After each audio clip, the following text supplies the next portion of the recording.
Madaming boses sa isipan, nagtatalo-talo sa bagay na di ko pa malaman. Sino ang kalaban, sino ang aasahan kapag siningil ako ng mga kasalanan? Paano pag ako na yun ang ina? Paano pag di mo na ako makita? Hahanapin pa kaya aking mukha na pinakita o bihira o baka hindi na ako mabisa? Ano bang kailangan mo at bakit ka nagkaganyan?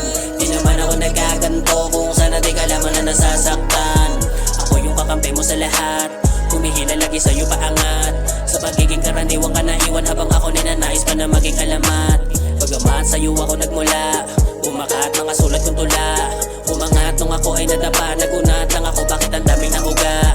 Kung ugali kabisado bakit naging kapusado ka sa lingas at sa init na apoy na pilit na amoy. Akala ko patoy na, alis na tapoy na, bakit nalangoy pa?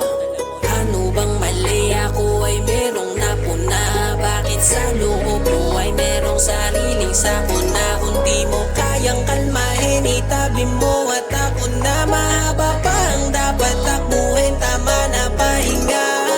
Alalanin mo ko paano ka nagsimulang tumulay tungo sa ganitong porte. Balikan mo yung kahapon bago makaahon nung inuulan ka pa't nakakapote. Itatak mo sa kokote na kukunti lang ang bote sa bangkamot. Gamitin mo ng tama na dito magal sa laot. Alam ko na malayo at matayog maaabot ko sa multo mo ay di ka matatakot. Dumadami na yung dating pa isa-isang naniniwala. Tatagan mo lamang dapat lagi bata, dapat ang sarili ay sagana sa alaga. Sa mga nakikinig sa'yo ako na ang bahala. Huwag kang mabahala sa mga nakatayo sa harapan mo. Kaya mo yung panisin hanggat meron kang ako na di nasisiraan ng loob sa tuwing may harang na kailangang alisin.